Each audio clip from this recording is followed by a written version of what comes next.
সোনম ওয়াংচু 17 দিন অনশন করলেন, কিন্তু 17 দিন অনশনের ফলে দেশের জনগণ উনি যে ছাত্রদের জন্য করলেন সে ছাত্ররা কিন্তু জাগলো না। তারা ওয়ার্ল্ড কাপ নিয়ে বিজি থাকলো, যে যার নিজের ধান্দায় বিজি থাকলো। অর্থাৎ সোনম ওয়াংচু ভেবেছিলেন নিজের বিবেকের মাধ্যমে, অনশনের মাধ্যমে, যেভাবে মহাত্মা গান্ধী যেভাবে জাতির বিবেককে একসময় নাড়া দিতেন তার অনশনের মাধ্যমে, সোনম ওয়াংচু সেটা করতে গিয়ে ব্যর্থ হলেন। সোজা কথা বলা যাক, সোজা কথা সোজা ভাষায় বলা যাক। আমি সোনম ওয়াংচু ভালো কি খারাপ, সোনম ওয়াংচু কে কী, আমি সবে যাচ্ছি না, কিন্তু তার এই ব্যর্থতা আমাদের অনেক কিছু শিক্ষা দেয়। আমি শুধু সেইটার দিকে একটা বিশ্লেষণাত্মক যুক্তি দেব যে কী হলো তাহলে। মানুষের মধ্যে বিবেক কি মরে গেল? মানুষের মধ্যে কনসাসনেস কি মরে গেল? মানুষ কি এখন আরও ইন্ডিভিজুয়ালিস্টিক? আমার মনে হয় পেছনে অনেকগুলো কারণ আছে। একটা বড় কারণ এই যে আন্না হাজরে এবং অরবিন্দ কেজরিওয়াল যে আন্দোলন করেছিলেন ভারতবর্ষের রাজনৈতিক অভিমুখ চেঞ্জ করার জন্যে, সেটা তো হলো না। মানে আপ তো একই তো প্রতিশ্রুতি নিয়ে আপ এসছিল, রাইট? করে তো উল্টে দেখা গেল আপও প্রচুর দুর্নীতির সাথে জড়িয়েছে, যদি রিলেটিভলি অনেক কম আমাকে বলতে হবে। ঠিক আছে, এবার তারা চেষ্টা করেছে, অনেক কিছু করেছে, কিন্তু পারেওনি। মানে এটা নিয়ে কোনো সন্দেহ নেই। আর আপনি যদি আমাকে জিজ্ঞাসা করেন তাহলে আমি বলবো এই যে লোকজনের মধ্যে একটা হতাশা এসে গেছে যে ভারতবর্ষের পলিটিক্যাল সিস্টেম কারেক্ট করে একটা গণতান্ত্রিক সিস্টেম ঠিকঠাক সম্ভব, এই বিশ্বাস বা এই ভাবটাই নেই। একটা জিনিস খেয়াল রাখতে হবে, যখন মহাত্মা গান্ধীর অনশন সফল হচ্ছে, তার অনশন সফল হওয়ার পেছনে একটা বড় কারণ ছিল মানুষের বিশ্বাস যে ভারত একদিন স্বাধীন হবেই। ভারতের একদিন স্বাধীন হলেই ভারতের একটা ভালো দিন আসবে, যদি সেরকম কোনো জিনিস ঘটেনি ইন মাই ওপিনিয়ন। বাট আপনারা বলবেন কেন, ব্রিটিশ ভারতের থেকে তো বর্তমান ভারত ভালো আছে। আমি বলবো সে তো পৃথিবীর সবকটা দেশই বিজ্ঞান প্রযুক্তির জন্য 100 বছর আগে যা ছিল এখন ভালো আছে। দেখতে হবে যে যে দেশগুলো স্বাধীনতা পেয়েছিল, সাউথ কোরিয়া, তার তুলনায় কি আমরা ভালো আছি? না, নেই। সিঙ্গাপুর ভালো আছি? নেই। এই দেশগুলো ভারতের থেকে বাজে ছিল, তারা ভারতের থেকে ভালো হয়ে গেল, সেটাই আমাদের দেখতে হবে। তা এখন প্রশ্ন হচ্ছে এই যে সোনম ওয়াংচু যে পথটা নিয়েছেন, যে জাতির বিবেককে তিনি করবেন, কিন্তু তিনি কোনো, আমার তার ক্রিটিসিজমের ব্যাপারটা হচ্ছে কি তিনি কোনো অল্টারনেটিভ দিচ্ছেন না। দেখুন, আমার ওনার প্রতি শ্রদ্ধা আছে, উনি দেশবিরোধী মোটেও নন, অ্যান্টি ন্যাশনালিস্ট মোটেও নন।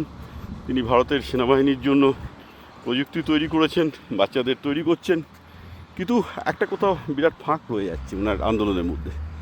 সেই ফাঁকটা হচ্ছে এটা যে উনি অল্টারনেটিভ কোনো পলিটিক্যাল পথ কিন্তু দেখাতে পারছেন না।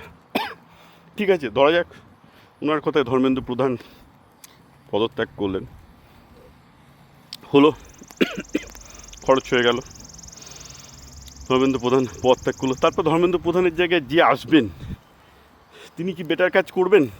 কোনো গ্যারান্টি আছে? নেই। একই ব্যাপার বিজেপির ক্ষেত্রে। ধরা যাক তার আন্দোলনের ফলে বা সিজেপির আন্দোলনের ফলে আজকে বিজেপিকে ক্ষমতা থেকে তাড়ানো হলো, কালকে কংগ্রেস এবং তার যে 10 ঘটলা একটা পার্টি আসবে বিজেপিকে রিপ্লেস করতে, তারা কি বেটার হবে ভারতের জন্য, বা ভারতের জন্য বেটার কাজ করবে? এই বিশ্বাসটা কি আছে? ধরুন আজকে ভারতের 100 জনের মধ্যে 80 জনকেই পাবেন হয়তো, যে তারা বিশ্বাস করে যে না, বিজেপি ঠিকঠাক করছে না, অর্থনীতি বাজে হচ্ছে, বিজেপির অনেক কিছুই ঠিক না, এর মধ্যে অনেক চোর আছে, বিজেপি যা প্রতিশ্রুতি দিয়েছিল রাখতে পারেনি। তো let's see that 80% people are negative about BJP, but I can guarantee you ওই যে 80% লোক যারা বিজেপির বিরুদ্ধে নেগেটিভ, তাদের মধ্যেও 90%ই বলে দেবে।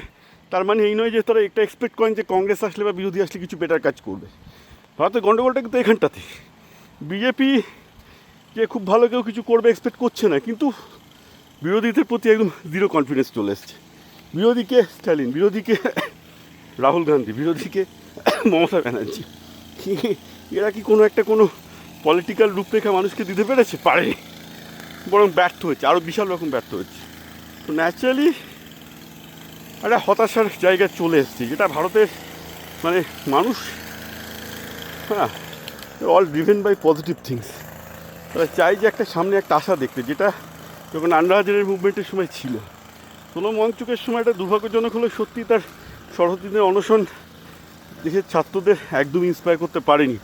এই নয় যে ফেসবুকে এটা কেউ জানে না, সব জায়গায় তার ভিডিও ছড়িয়ে যাচ্ছে, সোশ্যাল মিডিয়ার যুগে, that is also a problem. কিন্তু see you have to understand the failure of the people.